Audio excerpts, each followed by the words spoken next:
Rich, creamy, and packed with bold flavors. Today, we're making butter chicken from scratch, including homemade naan to soak up all that delicious sauce. Let's get started.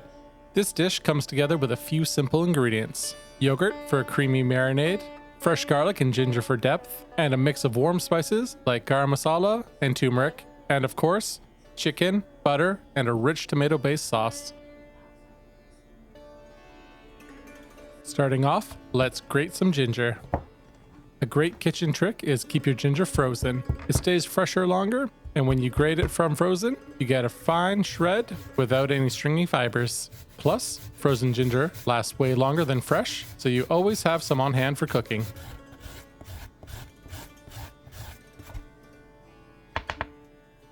Next, we need some garlic. To quickly peel garlic, give it a firm smack with the cleaver. Then, grab a garlic press to mince your garlic. Garlic is key in butter chicken. Fresh is the best, but if you're in a rush, pre-minced garlic works also. Today, we're using boneless, skinless chicken breast, cutting it into bite-sized pieces about 1 to 2 inches in diameter. This helps the marinade coat each piece evenly and keeps the chicken juicy when cooked.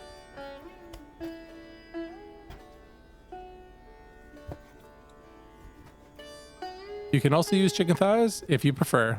They stay extra tender and add a little bit more richness to the dish.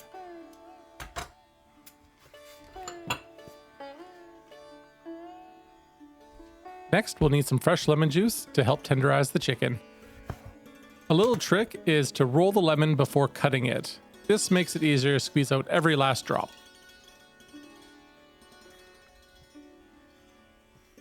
To start, we're making a flavorful marinade that tenderizes the chicken and packs in tons of rich aromatic spices. Add in 2 cups of plain yogurt for the base. This helps tenderize the meat while keeping it nice and juicy.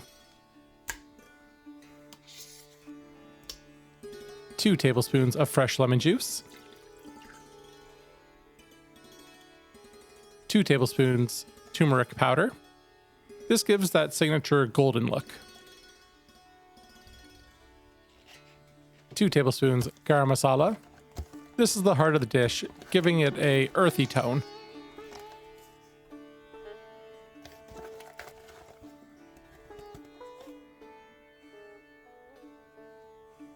One tablespoon chili powder. But if you're not a fan of spicy food, just use 1 teaspoon. 2 tablespoons ground cumin. This adds a smoky flavor to the dish.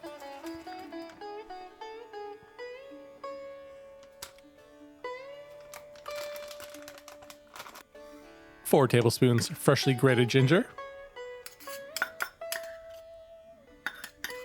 And 3 tablespoons crushed garlic for those bold, punchy flavors we all love in butter chicken.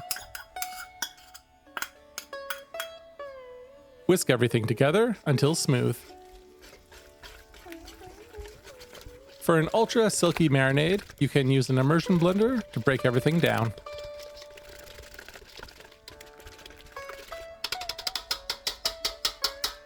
Now, add in 3 pounds of diced chicken breast and mix until each piece is fully coated. For the best result, let this marinate for at least 3 hours, but if you have the time, overnight is even better. Marinating helps the flavors penetrate deep into the meat.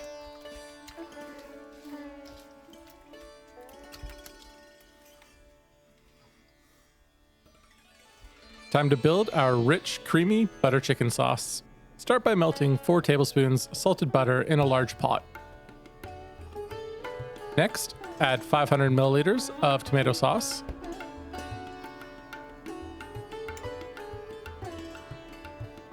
And 500 milliliters tomato paste for a richer flavor.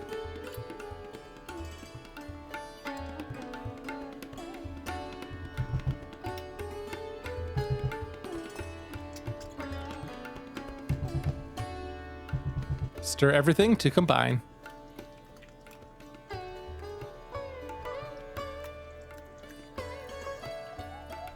Season with 1 to 2 tablespoons of sea salt.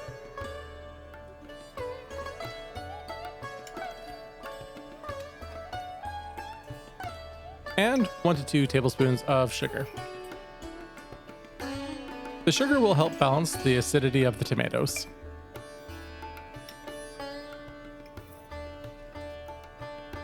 Now, pour in 2 cups of whipping cream for that smooth, velvety finish. Keep the heat low and bring the sauce to a gentle simmer for 20 to 30 minutes. Also, be careful as the sauce likes to bubble and splash.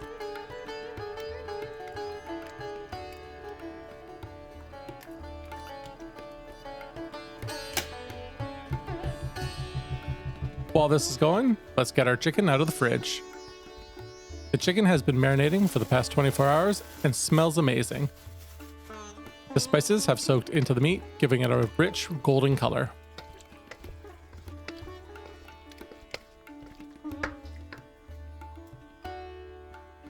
Heat up a pan over medium-high and coat it with some oil. Pan-sear the chicken for about 3 to 4 minutes or until the chicken has some color on it. Try not to crowd the pan when frying the chicken, as we don't want to stew the chicken at this point.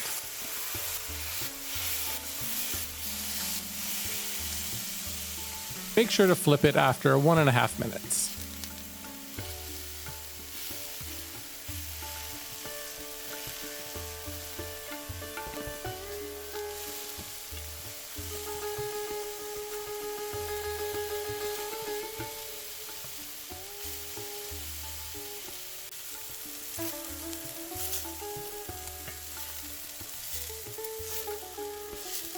Now that we have all the chicken seared off, we can add it into our butter chicken sauce.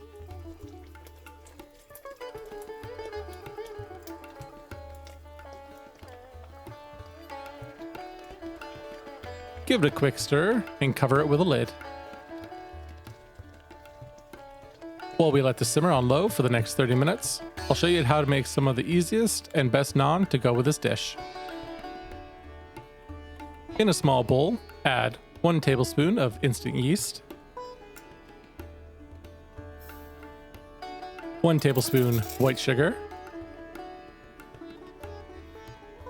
and 1 cup of warm water between 95 degrees Fahrenheit and 110 degrees Fahrenheit. Give it a quick whisk and set it aside, giving it time to activate. Grab a large bowl and add in 3.5 cups of all-purpose flour, 1 teaspoon sea salt,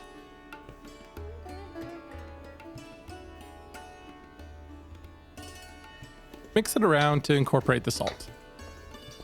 Now, let's make a little wishing well in the middle of our flour and add in 4 tablespoons of 2% milk, 1 whole large egg,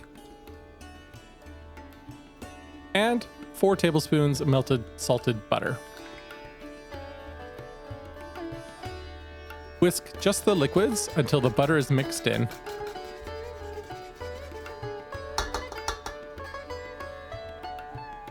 Add in the yeast mixture and give it one more quick whisk.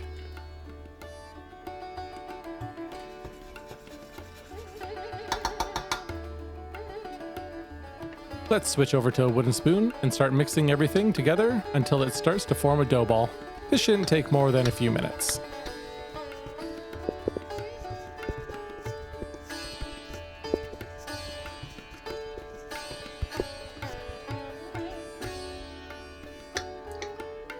Now that the ball has started to form, let's turn it out onto the counter and knead it for the next 5 to 10 minutes or until it starts to become smooth. If you have a mixer with the dough hook attachment, this should only take 3 to 4 minutes in total.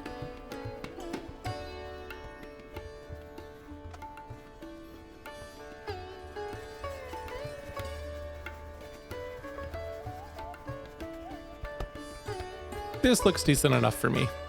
Transfer the dough back into the bowl, but make sure you give it a light coating of oil so it won't stick while we let it proof. Cover it with a towel and sit it somewhere warm for about 30 minutes or until it doubles in size. Give it a little poke in the center. If it doesn't collapse in on itself, it's perfectly proofed. Turn out the dough onto the counter and roll it out into a log.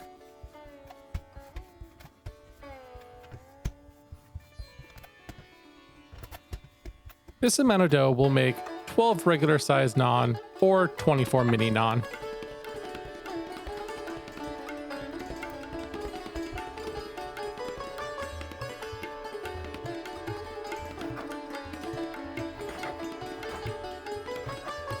After you've portioned out the dough, roll them into balls and cover them with a towel for another 15 minutes.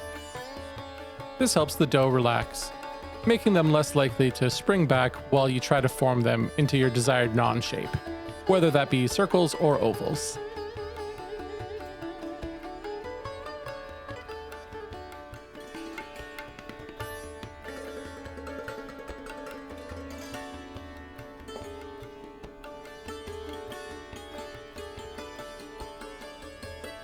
Heat a non-stick pan over medium heat and lightly coat it with oil. Pan fry the naan for about 30 seconds each side. You are looking for a golden brown color with a few spots of charring.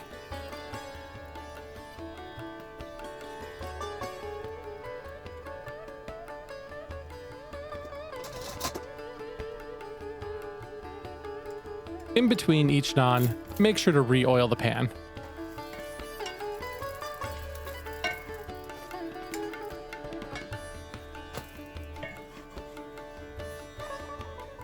Once the naan is done, transfer it over to a plate and brush it with melted butter, or, even better, garlic butter.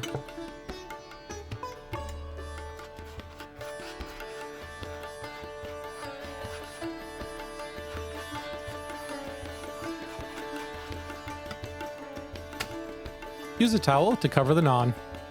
This prevents it from going cold while you make the rest.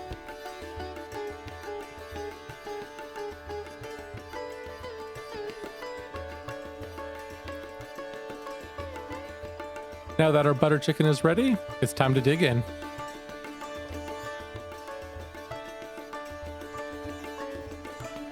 If you want to make it a more hearty meal, you can always serve it with basmati rice alongside the naan.